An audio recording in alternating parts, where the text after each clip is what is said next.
Oke, halo semuanya. Assalamualaikum warahmatullahi wabarakatuh. Selamat siang. Perkenalkan saya Augmenti Kusuma Putri Nugroho, NIM G0024133, kelompok A8. Di sini saya akan membuat laporan anatomi, laporan praktikum 2.3. Ini ada kasusnya dan ini ada soalnya, ada 7 ya. 1, 2, 3, 4, 5, 6, 7. Ada 7 soal. Mungkin langsung aja ke soal yang pertama, yaitu jelaskan struktur dari pembentuk sirkulus bilis mulai dari bagian anterior, posterior, dan fungsinya dalam menjaga perfusi cerebral. Oke, jadi ini adalah preparat. Ini ada preparat dari sirkulus of Willis. Buat untuk struktur pembentuknya sendiri, kita akan mulai dari arteri cerebri anterior. Mungkin ya, dia tuh letaknya di sebelah sini, ini yang kiri. Jadi dari arteri cerebri anterior atau ACA itu, dia itu kan berasalnya dari arteri karotis interna, supply-nya. Kemudian dua ACA, arteri cerebri anterior yang kanan sama kiri, itu dihubungkan oleh struktur di sini, namanya adalah arteri komunikasi yang anterior gitu. Terus dari arteri komunikasi anterior atau ACOA, dia tuh menghubungkan antara cerebri anterior kanan dan kiri ya. Ini tuh komponen anterior dari sirkulus of Willis. Terus kita akan mundur dikit ke arteri karotis interna. Dari arteri karotis interna itu asal dari arteri cerebri. Oke. Jadi arteri karotis interna itu merupakan asal dari arteri karotis interna sama arteri cerebri yang media. Ini arteri karotis interna. Ini cabangnya. Terus dia tuh bukan bagian langsung dari loop, tapi penting sebagai sumber utama yang bagian anterior. Terus kita mundur lagi ke arteri komunikasi yang posterior. Di sini di belakangnya arteri karotis interna. Jadi arteri komunikasi posterior ini dia menghubungkan antara arteri karotis interna dengan arteri cerebri yang posterior. Ini ya, dia menghubungkan antara karotis interna dengan arteri karotis interna dengan arteri cerebri yang posterior, dihubungkan oleh posterior communicating artery. Ya, kanan dan kiri itu komponen posterior lateral sirkulus of Willis. Terus kita mundur lagi ke arteri cerebri yang posterior. Ini arteri cerebri posterior kanan dan kiri. Dia itu cabang terminal dari arteri basilaris. Dia termasuk bagian posteriornya. Terus mundur lagi, di sini ada basilaris artery yang merupakan penyatuan dari arteri vertebralis kanan dan kiri. Oke. Terus kita lanjut dari fungsi utama dari sirkulus of Willis itu dia untuk redundansi dan kolateral, untuk mencegah iskemi otak gitulah intinya. Jadi misal ada salah satu arteri besar di bagian sirkulus of Willis ini dia terhambat, misalnya di sini arteri karotis interna terhambat, itu nanti aliran darahnya itu masih bisa dialirkan dari sisi yang berlawanan. Jadi ketika arteri karotis interna kirinya dia terhambat, dia masih bisa mengalirkan darah dari kanannya gitu. Ya gitulah intinya, agar tidak terjadi iskemi dari kanan atau sisi berlawanan atau dari sisi posterior via posterior cerebral artery atau posterior communicans artery ke anterior gitu. Jadi dia menjamin perfusi konstan ke seluruh bagian otak. Oke, nomor 1 selesai. Kita lanjut ke nomor selanjutnya, yaitu menyebutkan dan menjelaskan perbedaan antara traktus kortikospinal dan traktus spinothalamikus yang warna putih ini ABCD.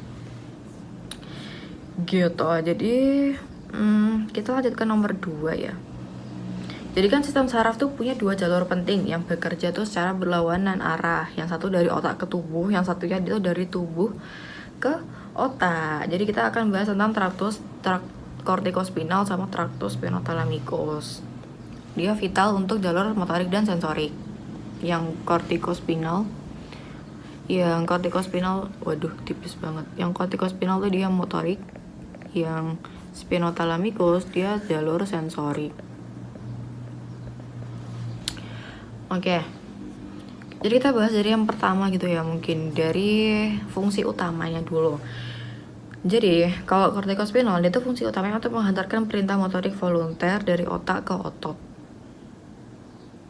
Ya, jadi kan motorik ya, otomatis dari otak ke otot. Terus kita ke traktus spinothalamikus, dia itu fungsi utamanya untuk menghantarkan informasi sensori berupa nyeri suhu, sentuhan, dan sentuhan kasar gitu ya. Mana sih gambarnya kok nih?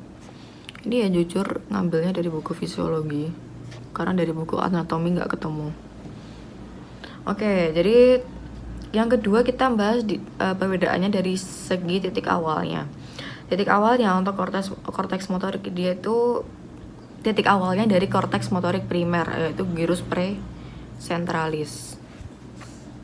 Nih, dari presentral gyrus, dari gyrus presentalis. Jadi dia merupakan titik awal dari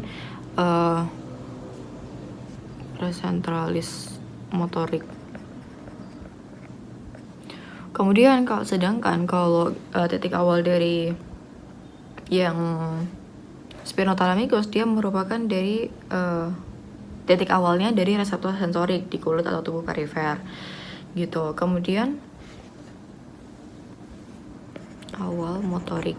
Kemudian kita bahas titik akhirnya. Kalau titik akhirnya dari motorik atau kortikospinal, itu dia di neuron motorik di bawah medula spinalis. Ya, neuron motorik di bawah medula spinalis. Kemudian kalau titik akhir dari spinothalamikus, dia di korteks sensorik primer, tepatnya di gyrus postcentralis. Nih di gyrus postcentralis di sini. Dia merupakan titik akhir dari sensorik. Dia untuk via korteks sensorik primer via thalamus. Kemudian kita bahas tentang lokasi penyilangannya. Untuk yang kortikospinal, dia itu 90% menyilang di decussatio pyramidalis. Jadi di sini kalau kamu lihat jarasnya, itu dia kan dari bawah, dari korteks ini ya, primary motor cortex atau gyrus precentralis di lobus frontalis otak. Dia tuh bakal turun, dia lewat sini. Ternyata di sini dia bakal menyilang. Dia menyilang kalau di buku fisiologi ini sih dia tortora, dia mentionnya 85% dari corticospinal axon dia bakal menyilang ke lateral corticospinal tractus.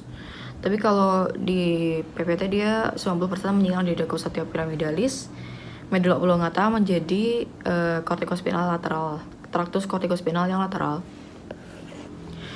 Terus kemudian sisanya dia bakal menyilang di segmen medula spinalis sebagai anterior corticospinal tractus. Jadi ini 90% dia bakal menyilang di decussatio pyramidalis, sisanya 10%-nya dia bakal menyilangnya di sini, di medula spinalis. Kemudian kalau yang spinothalamikus, dia bakal menyilang di segmen spinalis. Menyilangnya ini ya. Menyilangnya di segmen spinalis tempat masuknya saraf, lalu naik ke sisi kontralateral. Ya gitulah.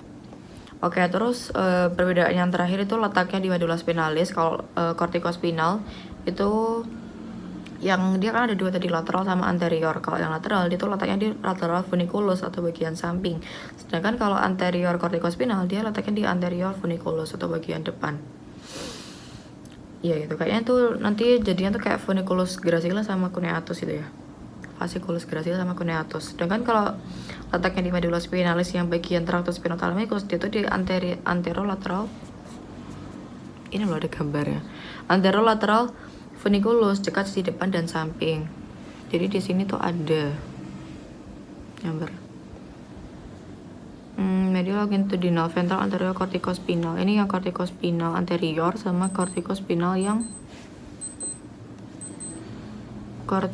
corticospinal ya, ini kerasnya di sini, fasciculus gracile. Enggak ding, beda ya ternyata. Ventral anterior spinothalamic. Ya ini yang anterior ya, corticospinal sama spinothalamic. Yang lateral dulu tulisannya. Ya gitu. Terus apa lagi yang perlu dibahas? Gak ada. Oke, mungkin lanjut ke nomor yang berikutnya, yaitu menyebutkan pembagian trunkus cerebri, batang otak, dan minimal 2 struktur penting dari mesencephalon, pons, dan medula oblongata. Oke, jadi yang pertama kita akan bahas tentang mesencephalon dulu. Ini merupakan preparatnya dari mesencephalon. Dia dipotong secara aksial kayaknya. Jadi dipotong begini mesencephalon.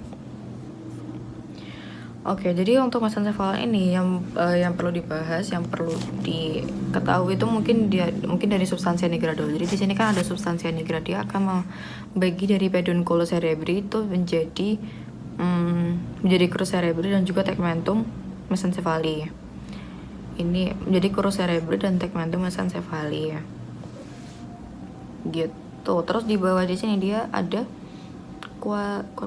gini ya. Ya di sini ada aqueductus ada aqueductus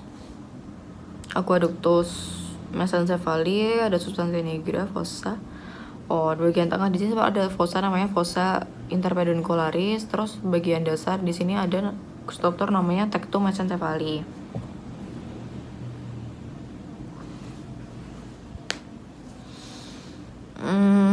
Oke.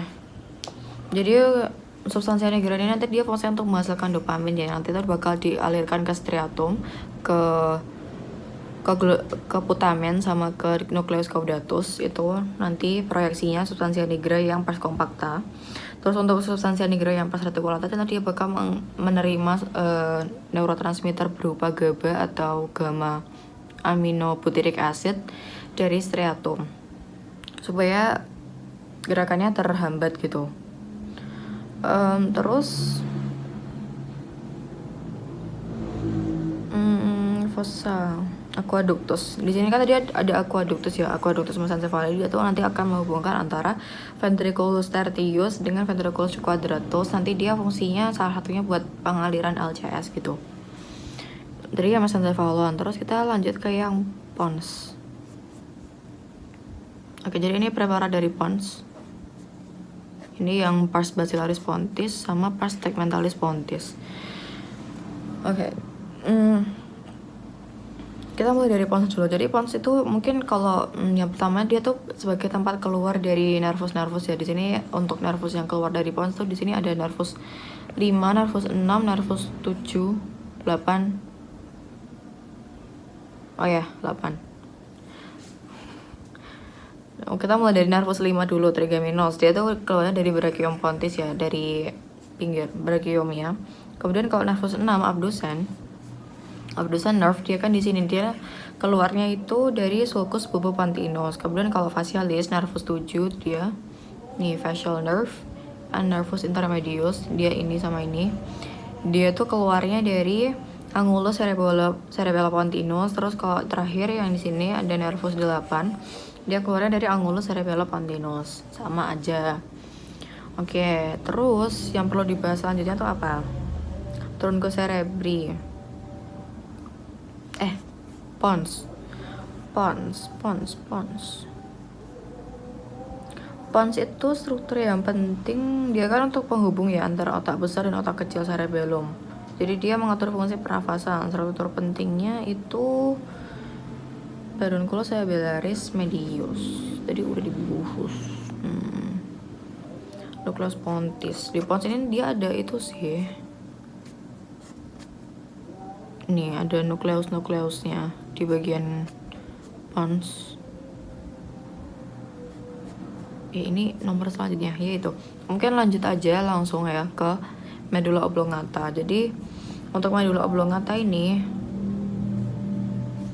pertama tadi belum aku identifikasi ya yang pembagian truncus cerebri itu. Jadi ini kan gambaran truncus cerebri. Dia itu mulainya dari sini, dari bagian bawah talamus. Di sini langsung ada mesencephalon. Terus bagian yang keluar ini namanya pons. Terus bawahnya pons dia bakal menjadi medulla oblongata. Terus begitu keluar dari foramen magnum dia bakal menjadi medulla spinalis. Terus kita lanjut ke medulla oblongata tadi. Dia tuh bagian otak yang paling bawah dari bagian batang otak. Dia menyambung ke medulla spinalis. Dia nanti struktur pentingnya tuh ada beberapa yang mungkin perlu dibahas di sini ya. Di sini tadi ada piramid. Mana piramidnya?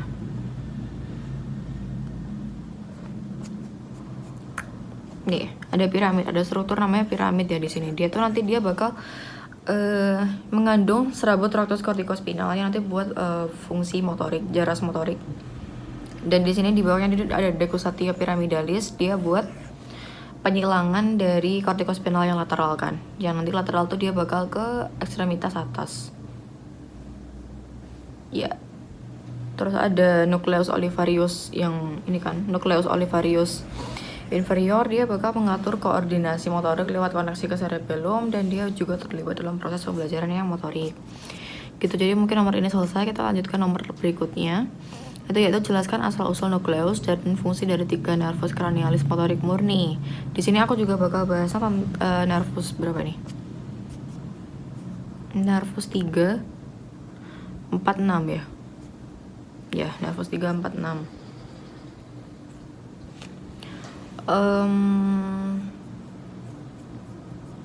Oke, buat nomor ini tuh kan aku bakal bahasnya nervus 3 oculomotorius, nervus 4 trochlearis, sama nervus 6 abdusen. Dan juga asal nukleus, fungsi, dampak lesinya di bagian upper motor neuron sama lower motor neuron. Jadi pendahuluan dulu mungkin ya. Oke. Pendahuluan dulu. Jadi ketiga saraf ini, nervus 3, 4, 6. 3, 4, 6 tuh dia merupakan saraf cranialis motorik murni. Maksudnya apa? Maksudnya tuh dia cuma mengandung serabut eferen motorik aja. Dan dia bertanggung jawab untuk pergerakan otot-otot mata, dan dia tuh asalnya tuh dari batang otak. Jadi nukleus ada di pons. Ada di truncus cerebri, ada di batang otak. Jadi yang pertama kita bahas tentang nervus oculomotorius dulu. Nervus oculomotorius tuh dia asal nukleusnya dari nucleus nervi oculomotori. Nucleus nervi oculomotori yang ada di sini, sama ada juga nucleus Edinger-Westphal. Edinger-Westphal nucleus. Nucleus oculomotori sendiri diletaknya di sini ya. Dia itu di mesencephalon setinggi colliculus superior. Terus ada juga yang tadi nucleus oculomotor yang Edinger-Westphal. Dia di atasnya, sedikit ke atas. Dia itu merupakan komponen parasimpatis yang fungsinya nanti buat konstriksi pupil sama akomodasi lensa. Mungkin kita bahas dari oculomotor nucleus dulu. Dia tuh bakal menggerakkan hampir semua otot ekstrinsik mata, yang dia tuh ada rectus superior, media, inferior, obliquus inferior, sama levator palpebra, kecuali yang sana sama sana kan. Sana tuh obliquus superior sama rectus lateral. Obliquus superior dia bakal diinervasi nervus 4, rectus lateral bakal diinervasi nervus 6 atau abdusen. Terus kita bahas tentang lesinya. Pertama, lesi dari upper motor neuron itu biasanya ringan karena suplainya dia tuh bilateral, dan mungkin hanya sedikit ptosis atau kelemahan ringan. Dan kalau lesi lower motor neuron dia bakal terjadi ptosis, terus matanya bakal melirik ke bawah dan keluar. Terus midriasis juga, pupil melebar karena gangguan parasimpati sama gangguan akomodasi dan juga refleks pupil. Terus yang kedua kita bahas tentang nervus trochlearis, nervus 4. Trochlearis ini dia. Ini ya.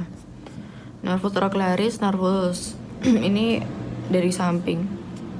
Lihatnya, medial dissection. Trochlearis nervus 4 asal nukleusnya itu dia dari nucleus nervi trochlearis. Di sini nucleus nervi trochlearis. Terus dia letaknya di mesencephalon bawah kan, dekat colliculus yang inferior. Jadi nervus trochlearis itu dia unik karena dia satu-satunya saraf kranial yang keluarnya itu dari sisi dorsal batang otak dan menyilang sebelum mencapai target. Jadi satu-satunya keluarnya dari posterior. Itu nervus trochlearis. Terus fungsi motoriknya untuk nervus trochlearis sendiri itu bakal menginervasi dari musculus obliquus yang superior kan tadi, untuk menurunkan bola mata saat adduksi. Jadi obliquus superior nanti buat untuk menarik ke bawah dan ke dalam gitu. Kemudian kalau terjadi lesi pada nervus pada upper motor neuron dari nervus 4 ini, dia bakal upper motor neuron sangat jarang.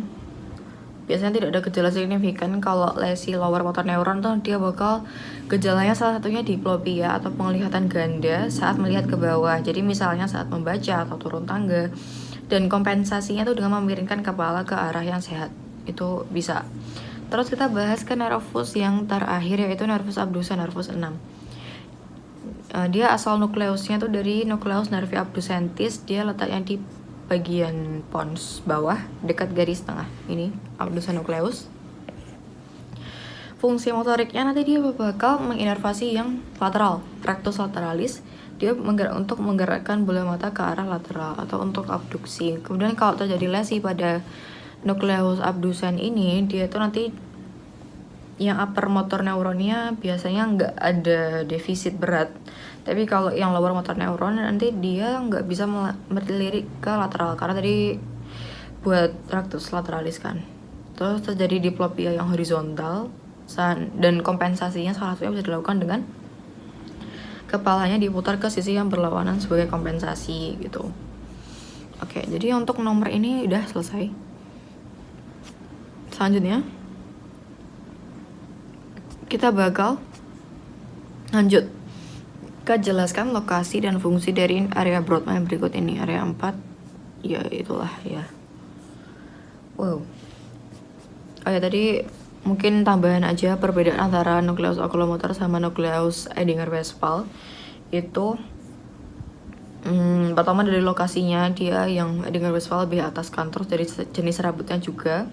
Kalau yang okulomotor tuh dia efferent-somatic, sedangkan kalau Edinger-Westphal dia tuh untuk parasimpatis aja. Terus untuk fungsi utamanya dari okulomotor, dia tuh bakal gerakan bola mata dan buka kelopak. Jadi itu merupakan motorik sadar. Nanti dia inervasinya ke muskulus ekstraokular mata sama levator palpebra. Sedangkan kalau yang Edinger-Westphal dia motorik otonom yang inervasinya bakal ke sphincter pupil sama muskulus ciliaris. Jadi untuk konstriksi pupil dan akomodasi lensa gitu. Oke, lanjut.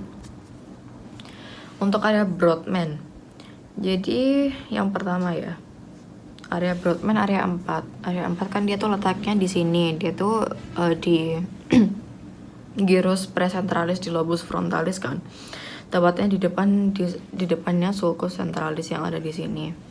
Jadi fungsinya dari area 4 itu untuk mengontrol gerakan motorik sadar volunter dari tubuh gitu. Terus dia tersusun secara somatotopik atau homunculus motorik gitu ya. Dari kaki itu dia bagian paling medial, terus ke wajah bagian lateral. Ya, ini lesnya dijelasin juga enggak? Oke, enggak usah. Terus selanjutnya kita ke area 123. Area 123 ini dia letaknya di belakangnya, di posterior dari sulcus centralis atau juga di gyrus postcentralis dari lobus parietalis. Dia merupakan primary somatosensory cortex. Dia fungsinya untuk menerima dan memproses informasi sensorik seperti sentuhan, tekanan, nyeri, suhu, dan juga propriosepsi. Dia juga tersusun secara somatotopik gitu.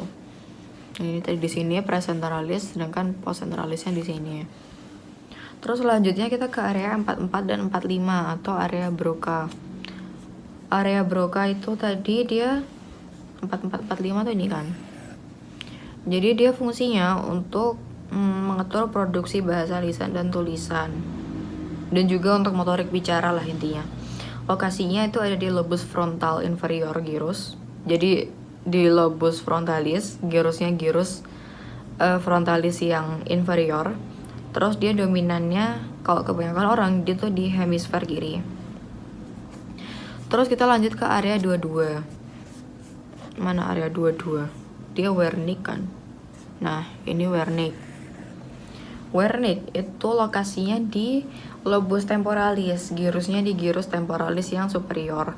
Dia dominannya pada kebanyakan orang itu di hemisfer kiri dan fungsinya dia untuk sensorik bicara.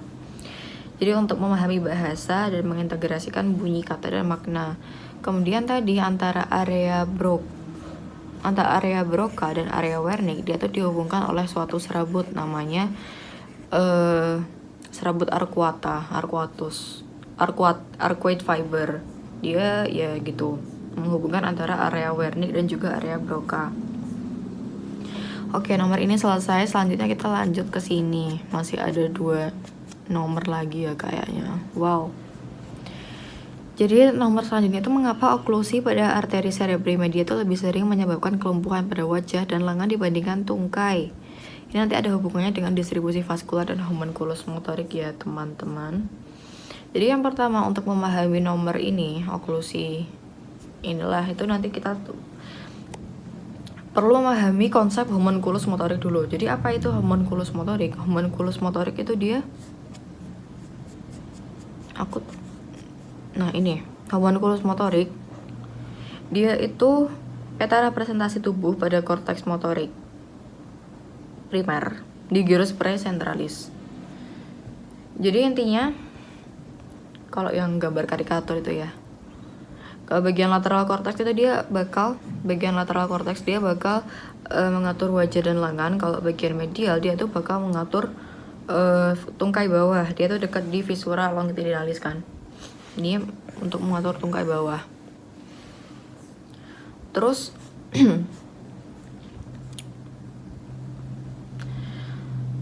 itu tadi konsep homunculus motorik. Terus selanjutnya konsep distribusi vaskular otak. Nah ini distribusi vaskular otak itu terdiri dari mainly ada arteri cerebri media sama arteri cerebri anterior. Kan di sini udah ditulis juga ya kalau arteri cerebri media dia itu menyuplai lateral hemisfer otak. Jadi kayak dia mencakup untuk wajah, lengan dan juga korteks asosiasi.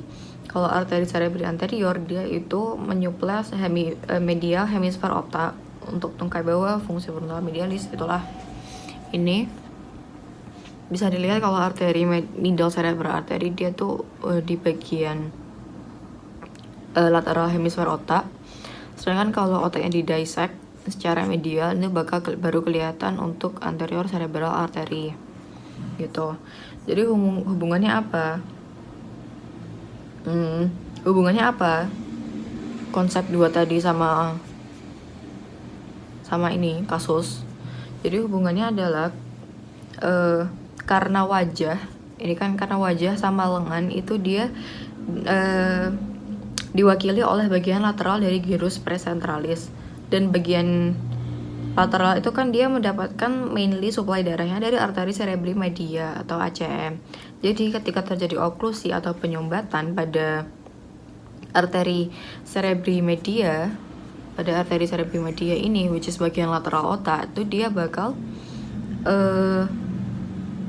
terjadi iskemi pada areanya ini sehingga menyebabkan hemiparesis atau kelemahan atau hemiplegia, kelumpuhan pada wajah dan lengan kontralateral gitu.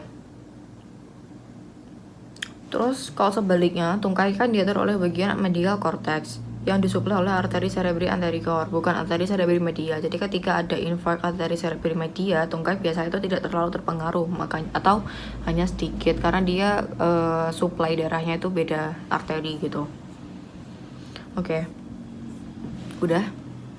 Terus selanjutnya kita bahas nomor selanjutnya. Jelaskan mekanisme kompensasi vaskular yang terjadi jika terdapat oklusi pada arteri karotis interna kiri dengan mengaitkan struktur circulus willis yang terlibat. Oke, yang pertama tadi kan udah dijelasin tentang apa itu circulus willis. Itu anastomosis arteri ada di otak yang berfungsi sebagai sistem cadangan ketika salah satu arteri itu arteri besar tersumbat. Komponennya tadi juga udah dijelasin di nomor 1. Kita langsung aja. Di sini yang terjadi oklusi itu kan di arteri internal carotid arteri karotis interna. Jadi ketika arteri karotis internanya ini dia tersumbat di bagian sini, dia tuh bakal suplai darah yang ke arteri cerebri media kiri, dan juga arteri cerebri media kiri sama arteri cerebri anterior yang bagian kiri itu dia bakal berkurang drastis atau bahkan hilang gitu. Terus mekanisme kompensasinya gimana? Jadi dengan adanya circulus willis ini dia memungkinkan kompensasi suplai darah melalui jalur alternatif. Alur kompensasinya itu dia berawal dari arteri karotis interna yang bagian kanan. Nih, biru-biru ini udah aku tandain. Dari arteri karotis interna kanan dia bakal berjalan ke arteri cerebri anterior yang kanan. Ini ya. Terus dari aca kanan dia bakal ke arteri komunikasi anterior yang ini kan, gitu. Dari sini terus nanti dia bakal ke arteri komunikasi anterior, dia ke aca kiri atau arteri cerebri anterior yang kiri. Jadi arteri cerebri anterior yang kiri ini dia tuh bakal tetap mendapatkan darah suplainya dari arteri karotis interna yang kanan, suplai ke bagian medial hemisfer otak, jadi nggak terhambat gitu, masih bisa dipertahankan. Jadi area tungkai nanti nggak suplai darahnya bakal tetap bisa bertahan.